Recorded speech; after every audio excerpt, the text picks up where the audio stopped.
Too much to talk about, folks, for 60 minutes. Nebraska football going crazy here. So leave those comments and questions in the chat. We will get to them if they involve a super chat for sure. We will honor all the super chats, but I don't know. Greg and I have got a ton to talk about. So we will get right to it here on Huskers Live, brought to you by Gene Arthur Associates, our fine friends there at Gene Arthur Associates. Please grab the link in the description section of any of the videos.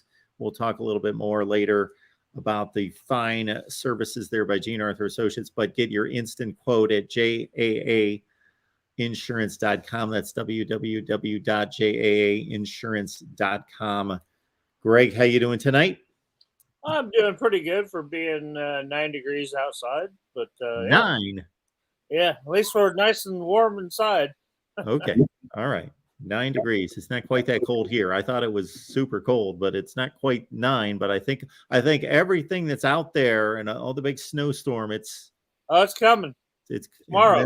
Then it's coming our way. It's coming, hitting us tomorrow, basically, apparently. So we're gonna have a high of like -3 or something, I think. So here we are. This is what it is. Welcome to Nebraska. This is what it is. It usually doesn't hit that hard though until January, but it's Christmas time. All right, let's get down to it. So I'm going to start with Jeff Sims, the Georgia Tech quarterback. He played a lot of football there, started 23 games. So he is moving from Georgia Tech to Nebraska.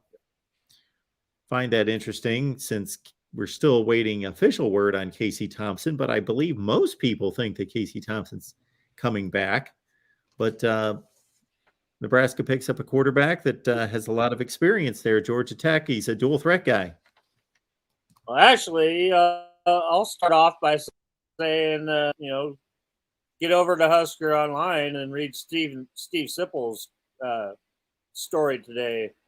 He had a chance to get together with Charles Thompson, Casey's dad, and everything sounds like Casey wants to come back and compete for the starting quarterback job here next year.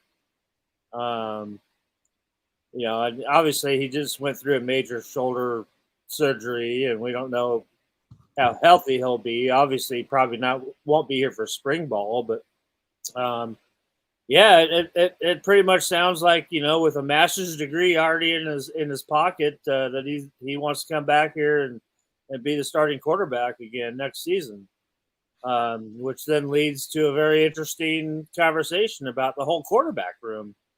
Like you said, Jeff Sims commits, transfer from Georgia Tech, who's played a lot of football as well. And then they're still waiting on word from another quarterback. So, and then you add to the mix, you still have Logan Smothers, you still have Chubba Purdy, you still have Heinrich Harburg, you still have Richard Torres. You got a big loaded room of quarterbacks right now, and obviously they're not all going to be here. It's a very interesting dynamic that we're seeing right now. And then, to add on top of it with the news that we found out on Saturday that Dylan Raiola decommitted from Ohio State. And, his dad was here 2 weeks ago at the Purdue basketball game watching that. And I'm sure everybody saw on Twitter and a lot of the recent pictures that Dylan was sporting the newest model of Adidas, Nebraska edition ultra shoes there. So there's a lot going on here with the Nebraska quarterback room. That all of a sudden that Matt Rule is all of a sudden throwing a lot of sticks into the fire right now. Well, let's go topic by topic, because we got the transfer portal, we've got National Signing Day, we've got coaches coming on staff. So if we stay on the transfer portal portion of this, beyond Jeff Sims, what have we seen? I am trying to track this down from the past week in terms of comings and goings. I mean, additions from the transfer portal. Corey Collier is a guy that comes in. And then Jeff SIMS, obviously, we've talked about. And then Chief Borders was a guy today that a transfer edge rusher from Florida. And then Marco Ortiz is a long snapper. But, I mean, you've added 4 transfer portal guys on top of the, 19 commits right now in this class that, Nebraska has quickly moved up in the on 3 rankings. They have the 6th best class in the Big Ten right now. So Corey Collier, I've not looked up his recruiting rankings when he came out of high school, but he played in 21 and 22 with Florida. Didn't see the field a whole lot. Played a total of 5 games. So I don't know if he redshirted one of those, but defensive back there. And then, Chief Borders also coming from Gainesville, Florida, a linebacker. And I don't know. Let's see how much he played at Florida in 21 and 22. He also didn't play a heck of a whole lot. So got a couple players that I'm guessing, since they signed at Florida, are pretty highly touted coming out of high school, but they're inexperienced at this level. But, I mean, you see the job that Matt Rhule's been doing here on the recruiting trail in a very short amount of time. And there's still a lot of guys still out there in play before, those faxes start hitting the fax machine tomorrow morning on signing day. And Matt Rhule will have his press conference here at 2:30 Central Time tomorrow. So, we'll get to hear from him since, we haven't heard from him since, he was introduced, which was only a few weeks ago. So it'll be interesting tomorrow. All right, folks. Corey Collier in the 2021 class was the 6th rated safety in the country and a top 100 player, or just outside the top 100 at 106. So he didn't get a lot of playing time this past season, but wow, he came out of the high school ranks as a huge commit. Chief Borders, 37th rated linebacker out of the state of Georgia. He was a top 26 player in the state out of Carrollton, and he was close to a top 300 player. So guys that were definitely well thought of coming out of high school, just haven't had much chance yet in their collegiate careers.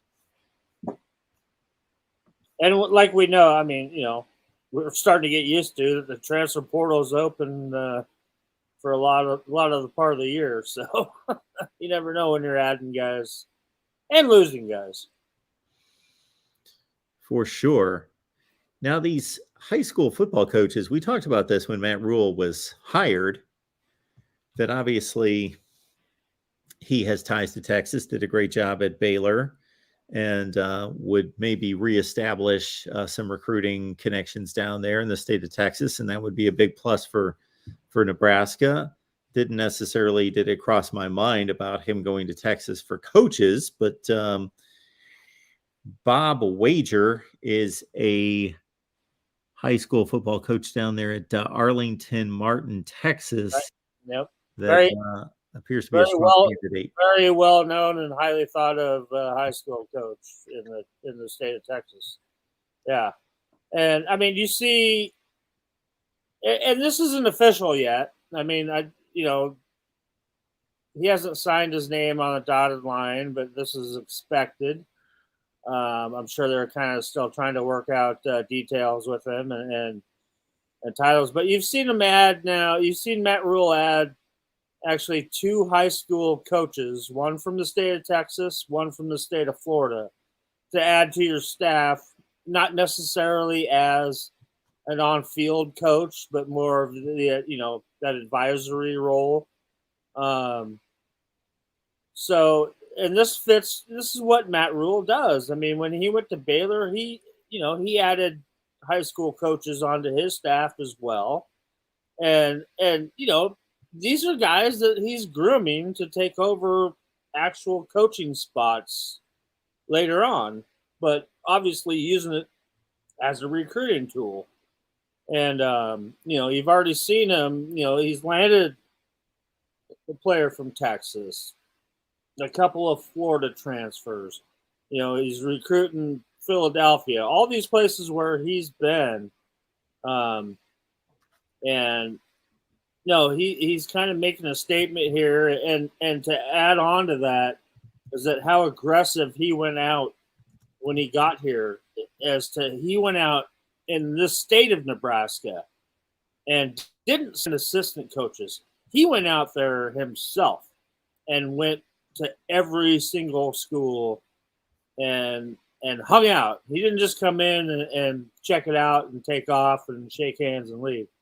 So he's established what is important for his recruiting model. And obviously a big part of that is getting the top prospects in the state of Nebraska year in and year out. And on top of that, a place that you're very familiar with and your name is a household name in the state of Texas and on the East Coast. So strategically, I think he couldn't have done this any better right now. And, and he's still, and the thing that's really refreshing too is that I don't know how long this is going to last, but, as a head coach at Nebraska, we haven't really seen a guy that's out there on Twitter like he is. And, expressing his feelings and stuff. And this has been talked about a lot here the last day or two with his tweet from yesterday that had a bunch of emojis on it. And a lot of speculation is that he's got 5 more guys coming in on this class. And, one of them sounds like it's a good possibility to have Malachi Coleman back in this recruiting class as well. So, I mean, this is all fluid right now. And I'm lucky as a guy that I'm not out there having to break these stories and write the stories. But a lot of my colleagues are, pulling their hair out and they're probably on their 30th cup of coffee already today. Well, that has always been the life of a sports journalist, but with the transfer portal and with NIL and a early signing period at the same time as postseason football, yeah, it's crazy. Oh, it's nonstop. Yeah. All right, and there's a coach in Florida. I wasn't aware of the coach in Florida. That's a possibility. Yeah, he's brought on in an advisory role. His name's escaping me, but another head coach from the state of Florida. Yeah, I should have done my research on that, but my bad on that one, dropping the ball. So thanks for embarrassing me there, Mark. Okay. Well, you're the one that brought it up before we started to record, so I didn't even know anything about the Florida. Well, it's not, like I said, it's not an actual coaching position. Okay. So it's just a position on the staff.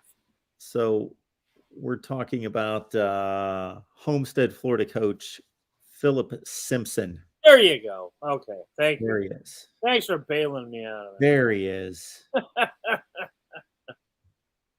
Homestead went to the state championship game and lost to St. Thomas Aquinas. And so Simpson obviously was successful there. But like I'm saying, this is what Matt Rule likes to do.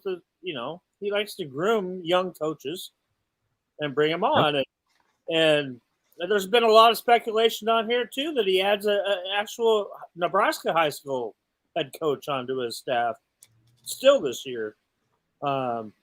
Now, obviously, the talent pool is a lot smaller in the state of Nebraska than it is in Florida or Texas for those type of guys. And, I mean, you're probably looking at somebody that's close to, retiring from high school coaching. But, there's a lot of candidates that I can think of that would be awesome on the staff. And that's the refreshing thing about Matt Rule, that I talk to all these head coaches. I have personal relationships with most of them. And the one thing that's always been brought up over the last 3 head coaching staffs is that why don't they come here? Why don't we ever see the head coach here? Matt Rule has made a point that he is the point guy here for the state of Nebraska in recruiting. And, high school coaches love that. I mean, in the past, you would have whatever the guy, I mean, okay, it was Barrett Rude on the last staff that pretty much had Nebraska. And, he would show up at a school where they're recruiting a kid 2 or 3 times, and maybe Scott Frost would come in once and just be there for a little bit. It just wasn't personal. That's the way Matt Rule does things. He comes in, he hangs out, he checks everything out, talks to everybody, and it's just a really refreshing change that we've been used to around here.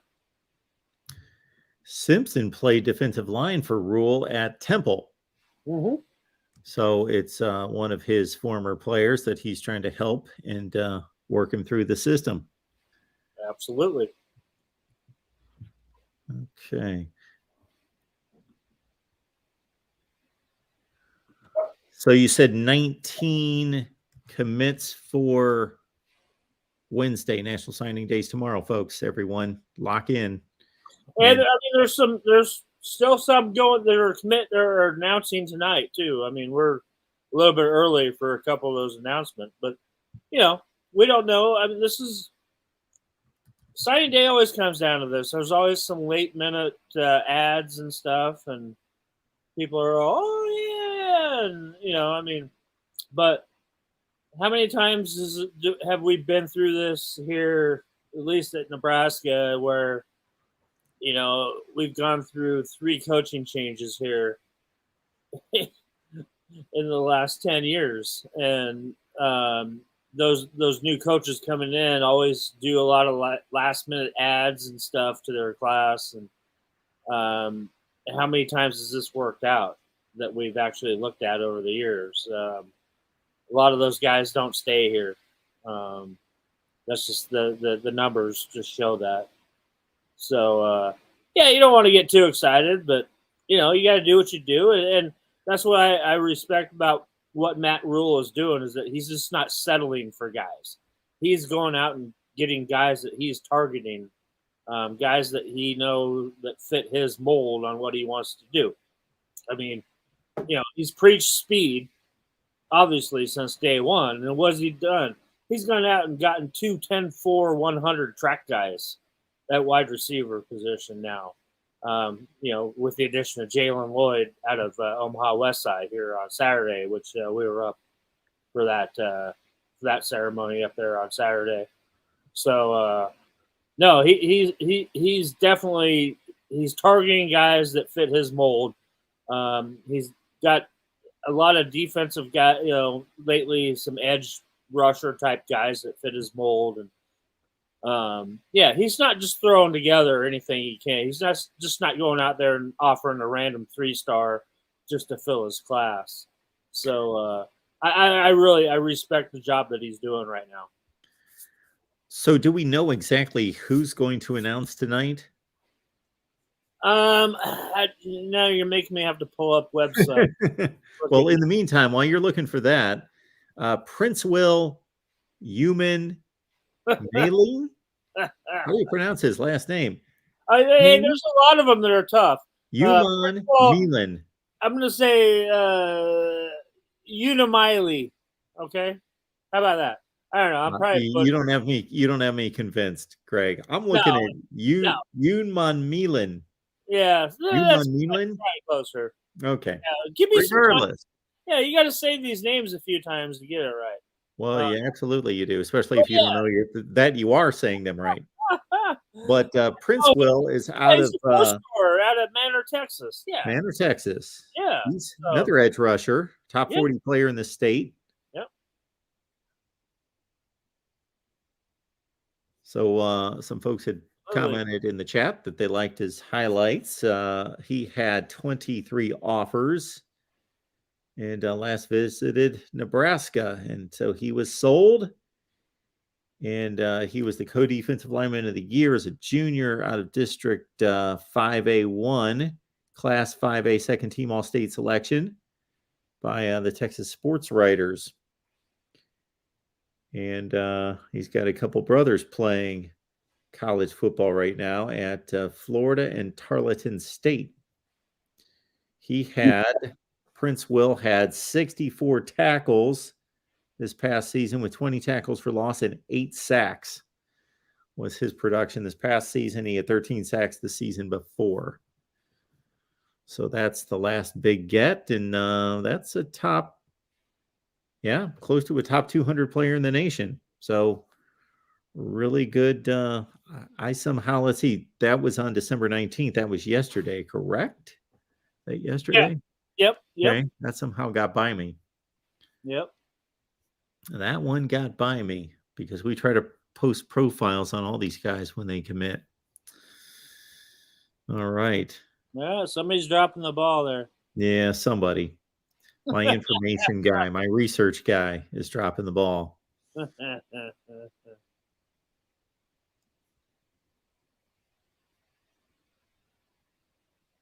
That's good stuff. 19 commits.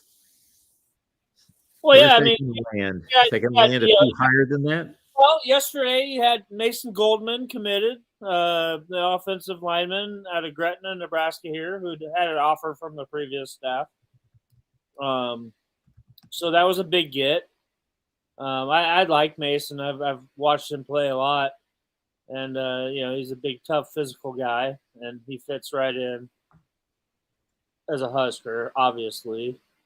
And this one that's really interesting is another offensive lineman, Jason. This is another one I'm gonna butcher it, but Jason Mashaniak out of Pierre, South Dakota. This is such a funny story with him. So Pierre got hammered last weekend with a huge snowstorm. The place has been shut down since Monday. I mean, I'm talking last week. Last Monday, they got hammered with over 4 feet of snow. So the airport had been shut down since, I think, Tuesday. And he was scheduled. They were just now opening up the airport in Pierre on Saturday when he had a flight leaving, I think, at 4 p.m. out of Pierre. And he couldn't even get out. Nobody could get out of their driveways. I mean, the place was, everything was shut down. I'm sure there was probably a flight crew that was there all week that couldn't get out of their hotel room, while that plane was sitting there at the airport.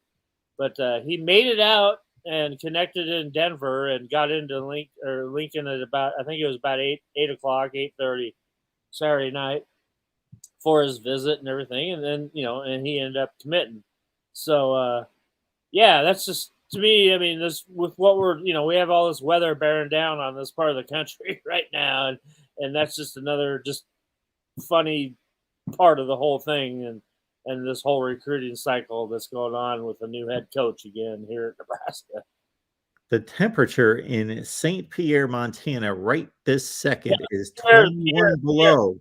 Pierre, South Dakota, not Montana. Pierre, South Dakota. Yeah. Okay. Well, Pierre. If anybody was curious, Pierre. It's Pierre. It's spelled Pierre. Okay. Pierre, South Dakota is how okay. Before I get to that, now that I've looked it up, if anyone's curious, in St. Pierre, Montana, right now it's 21 below zero. Never okay. Pierre, South Dakota. It's a balmy 3 below, so it's 18 degrees warmer there. Well, it's 9 here, so we got them beat by 12 degrees. So how about that? Well, everyone's going to get a little relief on Sunday. It's going to go like 35 degrees up. Yeah. But till then, it's going to be mighty brutal.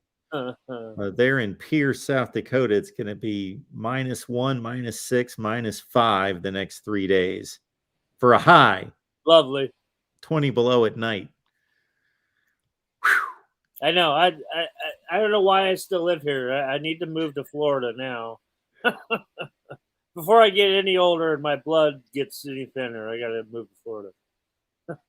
Well, just remember when we're doing this show throughout most of the rest of the year and you're feeling good about coming in from 65-degree weather. So just make it through the next 3 months or so. We'll try. Absolutely. That is going to have me running for our forecast here because I know it's coming this way. Yeah. All right. So there's another commit that they'd picked up earlier too. Sincere Steffiula. There's another one I butcher. He's a corner out of IFG Academy down in Florida, but a kid that's Hermitage, Tennessee product. So another fast defender there that they added there too. So I mean, this class is starting to shape up pretty good, and with some of the other additions that are possible. I mentioned Malachi Coleman earlier, but he's not going to make his decision made until after the All-American Bowl, or he's going to make it at the All-American Bowl. But from what I see, signs point pretty good that he might just stay home as well. But I don't have anything. That's just my gut speaking. they picked up so many commits in the last week. How did most of these guys get past me? So we've got You're not doing your job. I'm checking out that commitment list like every day. I look at the national commitment list and I'm like, what channels do I have? Oh, Nebraska. Okay. Like today, boom, boom, boom. There was a Florida State. I went there. There was a Miami. Okay. Because we've got here on December 17th over the weekend, Jalen Lloyd out of Omaha, West Side. Correct? We were there. Yeah, we were there Saturday. It was a very interesting. I mean, I've been to a lot of these commitment type ceremony things, and that was at the. It was held at the North Omaha Boys and Girls Club, which, if you're not familiar with Omaha, North Omaha is a pretty rough place. I mean, it was pretty cool because Abdul Mohammed is the sports director there, who's a former, national champion Nebraska wide receiver, and Johnny Rogers, former Heisman Trophy winner, 2-time national champion, was there, and Steve Warren, another former Husker defensive lineman who played in the NFL for the Packers, and he was there. And so it was pretty cool. And I mentioned him earlier. He's a track guy. He's a 10-400 guy. I mean, he can run like the wind. And the only faster guy really in his class is Malachi Coleman, to tell you the truth.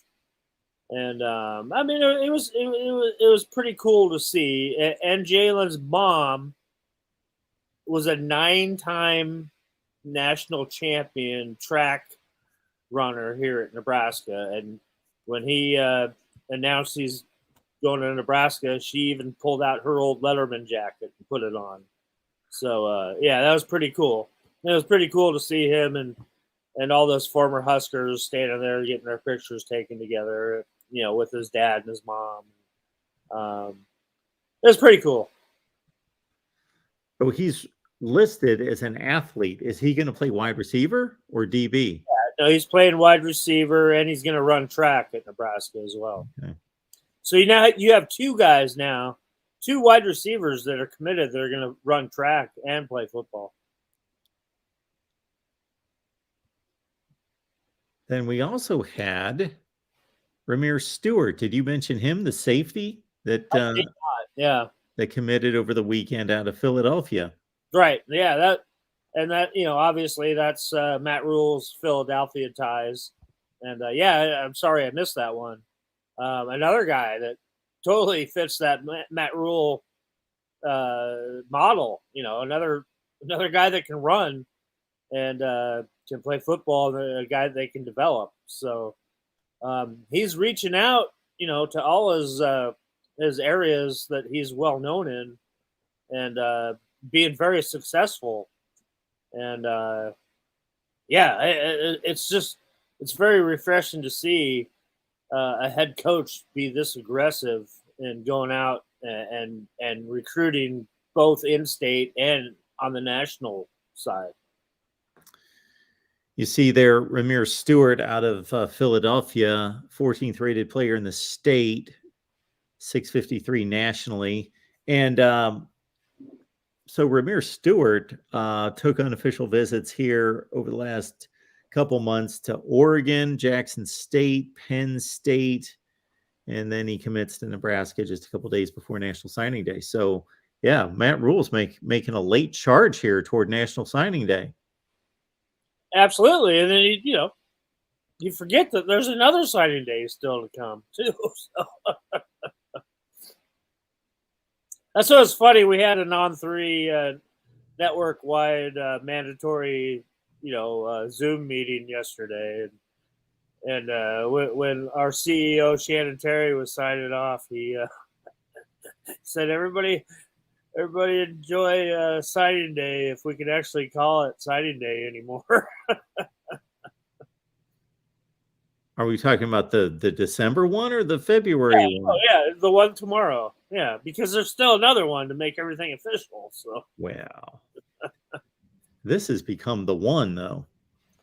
Yeah, 95% of it, right? But you still have all those high-profile guys playing in the All-Star games that are going to commit on, during that game or those games, and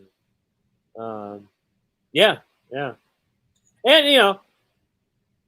we'll add on there too, like we were talking about with adding on. Well, if Bob Wagner comes in here, the high school coach out of Texas, that he's actually been involved now 7 years in a row with the Under Armour All-American game as a head coach and several other coaching positions too. So this is a guy that's very well known in the high school coaching realm. So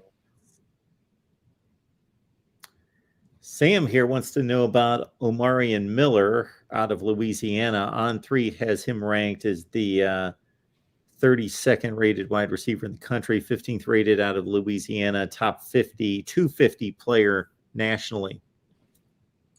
Well, it's a hard one to call. He was coming here if Mickey Joseph was going to be here, but Mickey Joseph kind of took care of that himself, and now has to pay for the consequences. So, but yeah, that was obviously another, not a headline or any or surprise, but Nebraska cut ties with Mickey Joseph as he's waiting to go to court under felony charges. So that's unfortunate, but I mean, you do still have that's another thing, that some of the Mickey Joseph guys that entered the transfer portal have been talking about coming back, and I don't know if Matt Rule has much interest in having some of those guys. I don't know. It's hard to say, but that's an unfortunate situation all the way around, and obviously they still honor Omarion Miller's offer. So, there's always a chance until those guys send in their fax with their signed name on their letter of intent tomorrow. Every Tuesday, everyone, 6 Central, 7 Eastern, right here, the Voice of College Football. Catch Greg and myself. We've done it 104 consecutive weeks. You know what? Just hit me. I did the quick math. 52 times 2 is 104. 52 times 2. This is our 2-year anniversary right now, folks. How about that? I thought it was 105 tonight, but I guess I'm wrong. Maybe I'm wrong. I better double check that. I thought it was 104 last week. Uh-oh. So maybe last week was our anniversary that people should have been celebrating and sending us gifts and cutting the cake. Still got 4 days till Christmas. That's right. That too.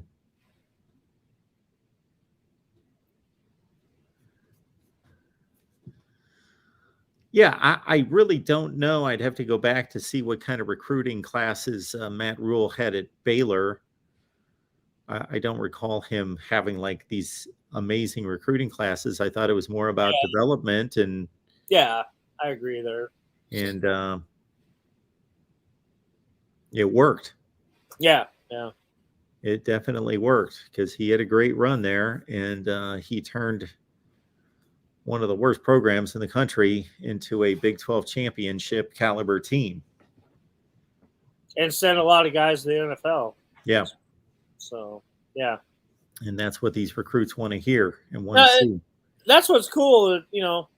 It's going to be very interesting to hear him tomorrow at his press conference talking about this class because obviously we've only heard him talk one time, and he won the room, obviously, and then he won the side press conference as well, and comes off as such an impressive guy, and tomorrow when he does his signing day press conference, it should be,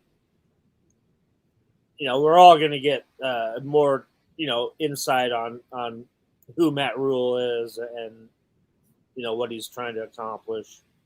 So, I'm looking forward to that tomorrow.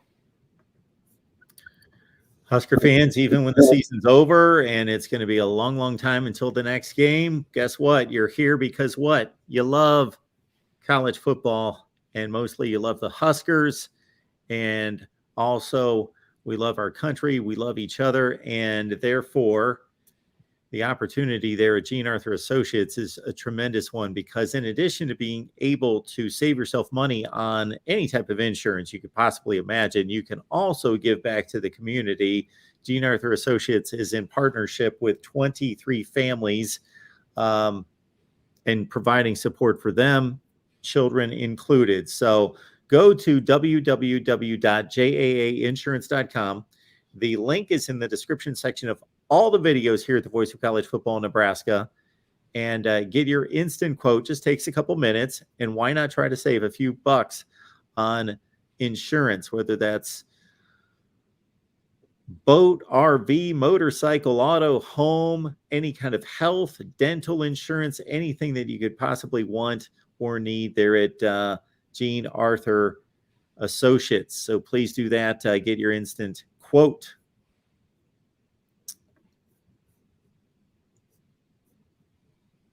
I was getting assaulted while you're doing your read. Getting assaulted? It wasn't I. Oh, by Zoe. I thought maybe in the chat people were.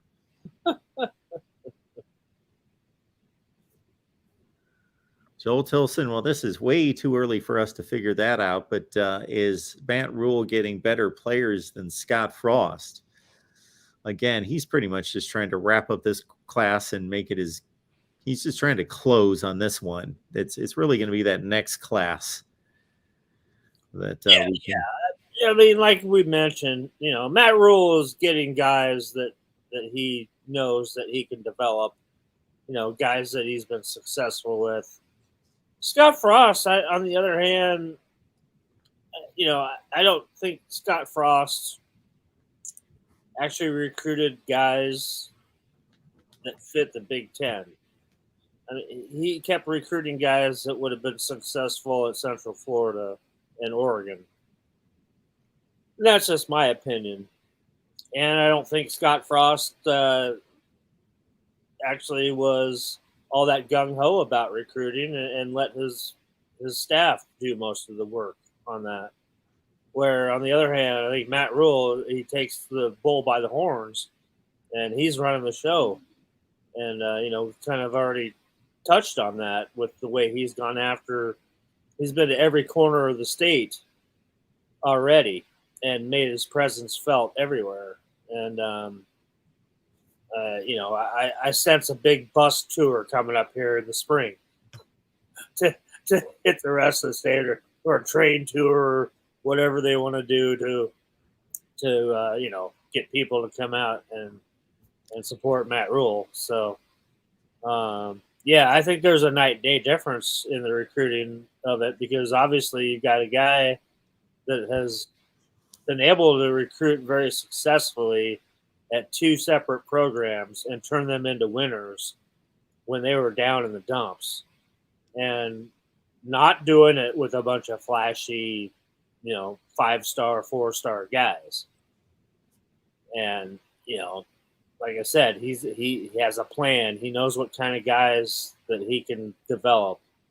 And, like we mentioned earlier, too, you can't rule out the fact I didn't mean, well, pardon the pun, everyone. Yeah. But right now you've got your hooks in to the number 1 player in the country for the class of 2020. Okay. I was going to go there. Okay. Right now. So, I don't know. We're going to have to see how this all plays out. So, Greg, you've been around the recruiting game a lot longer than I have, and I'm really not around the recruiting game. I've only covered college football, but not specifically recruiting, and you've worked for the top sites in recruiting for a long time. So here's my thought about Dylan Raiola. And obviously, if it was announced tomorrow that he flipped, that he is committed to Nebraska, that would be a phenomenal thing. But he cannot sign for a year. And I don't know if it's not in some ways a better thing that they just stay in contact with him. Obviously, they got that that bloodline connection. That's a great one to have. And because if that would get announced tomorrow, let's say he flips tomorrow, you got to hang on to him for a year. Sometimes that's almost tougher to hang on to somebody that's wanted by that many schools than it is to just kind of let him, test the waters, get out there, talk to a lot of people, and then kind of make your later rush the last few months, then get him committed and have to hang on to him for a year. Well, heck, I said that when he committed to Ohio State, and they had to hold on to him for 2 years. Yeah. Okay. But there's also another caveat here that we're missing, which is only rumor, okay, that there's speculation out there that Dylan Raiola was actually looking to reclassify to the 2023 class. And when Ohio State just brought in their guy, out of South Dakota, that's when Dylan decommitted from Ohio State. Okay. Because you have CJ Stroud obviously going to the NFL. And so they bring in another guy, a highly ranked quarterback in the 2023 class. I mean, he's not Arch Manning, but, he's pretty good. So that's just speculation. We don't know that if that's still something that Dylan is thinking about, is trying to reclassify.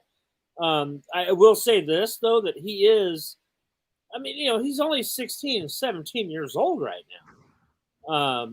But he is very, very mature for his age and has had an excellent upbringing and is a spot-on student. So if anybody could graduate a whole year early out of high school, he would definitely be one that fits that bill right there. But, interesting. Yeah. Okay. Well, if he reclassifies, he's got about a little less than 2 months to do that. Mm-hmm. Yep. First Wednesday of February. Wouldn't that be something? Just throwing that out there. Yeah, well, a very low possibility of that. Yeah. But you can't just dismiss it. Seems to be happening more and more, though. JT Daniels, Quinn Ewers. Yep, Ewers was the last one to do it. Yep. Yeah. Yep. So, Crypto King, appreciate you being here. Thank you so much for the contribution. Lets us know and lets everybody else know that this is an opportunity there to contribute to the channel, contribute to the show. Crypto King, thank you so much for that. Love this show. Thank you for that. Yes. I saw a comment there about somebody asking about the Scotts Bluff kid, and that's Brock Knutson. And he's firmly he will be signing tomorrow. He was one of the first guys Matt Rule went to go see. One of the first 4 or 5 commits, in-state commits that he went to go see. So yeah, Brock Knudsen definitely is all in, and he's a freaking monster. I mean, he's 6'8", 6'9". Another big old offensive tackle. But Nebraska's added another 2 already here in the last handful of days. So yeah, you like what they're doing on the offensive line, recruiting wise, right now. There we go. And Star Trek Elysium, I hope I didn't screw that up. Thank you so much for the contribution as well. Looks like Matt Rule is really going after speed, even if they need to develop these players, much like Osborne did in the early 90s. Yeah, yep.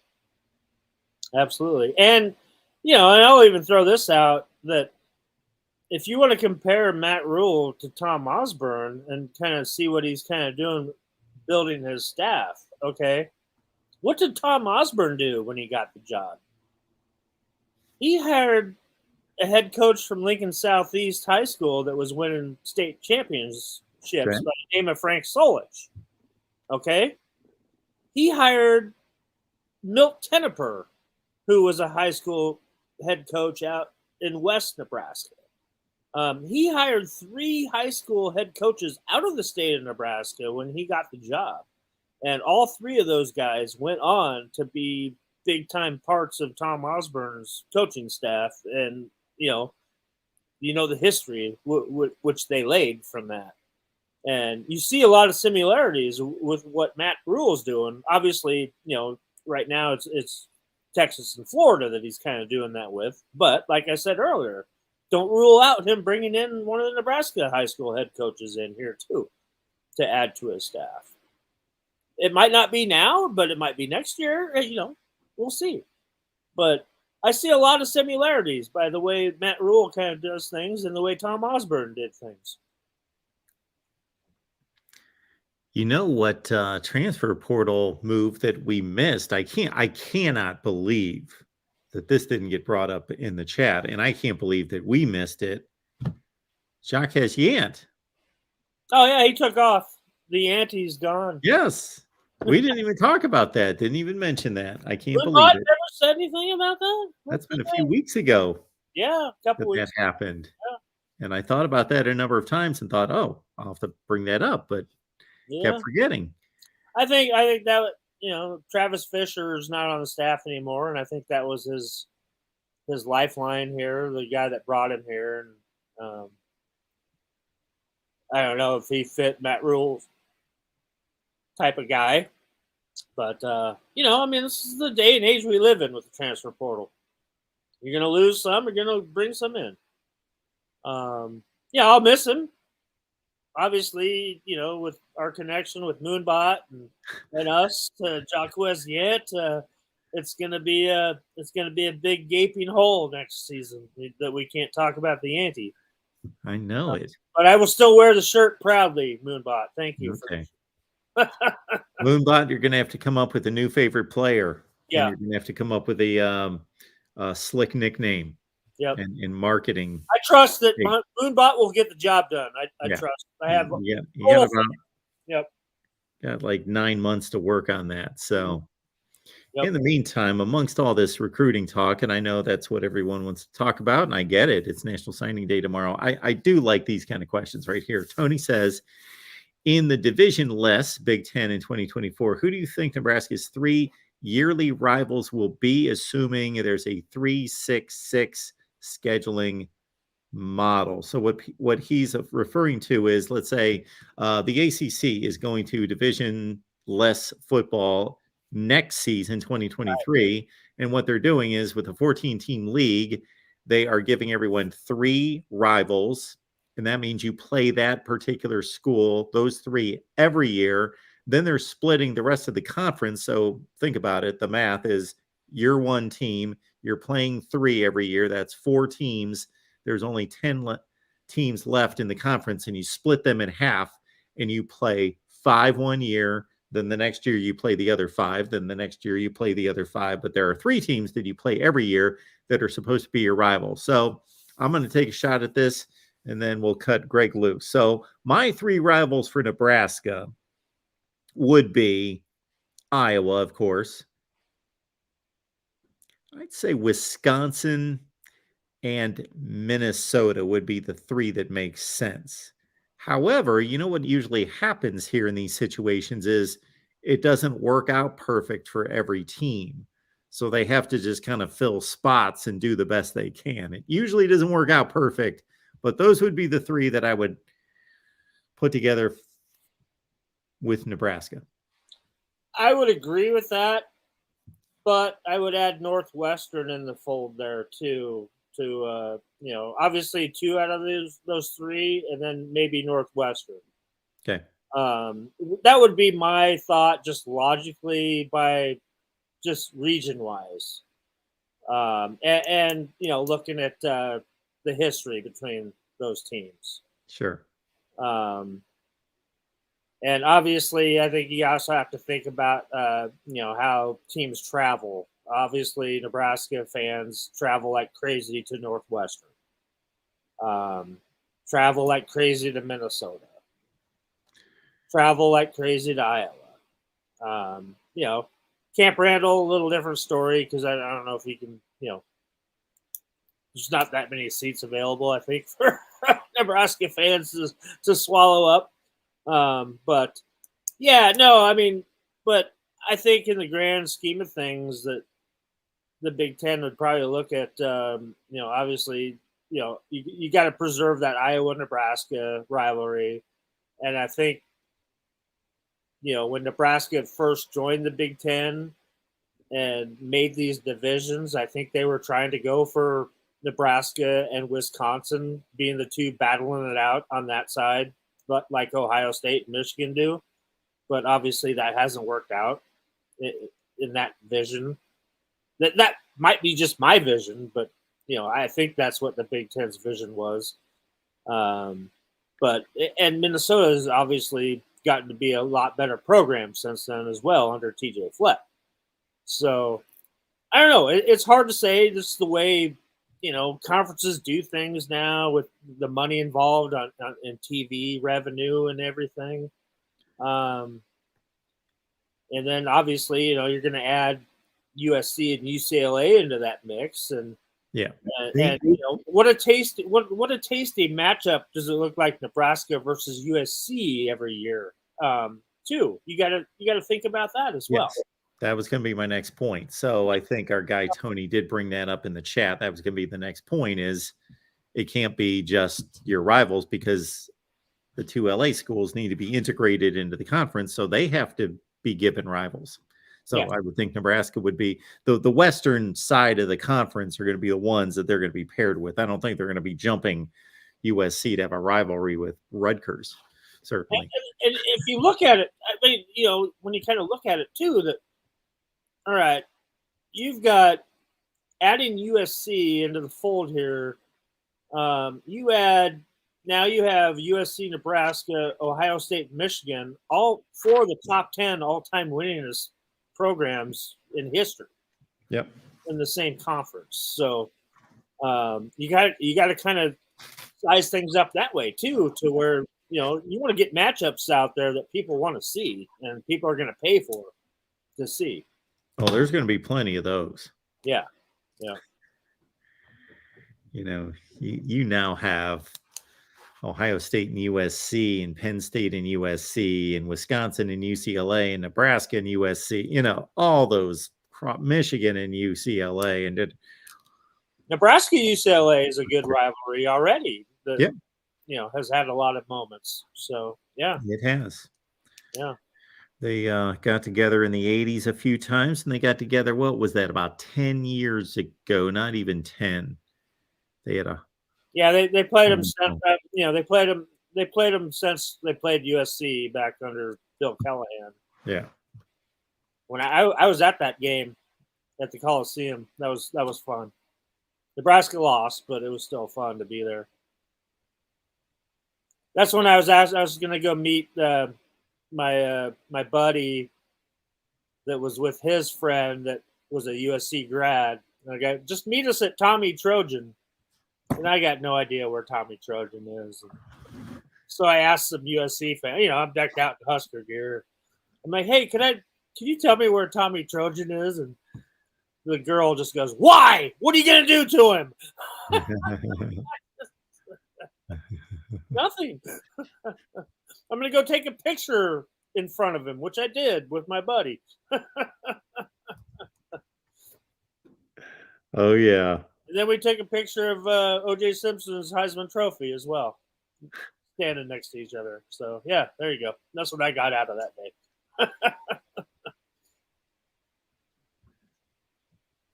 Yeah, USC and Nebraska, they also played in a bowl game recently. And no, Wisconsin USC played in a bowl game. Nebraska played UCLA. But you're talking about the 2014 game. Yep. 45-42. That was the Holiday Bowl game, too. Oh, yeah. Yep. Absolutely. All right, good stuff.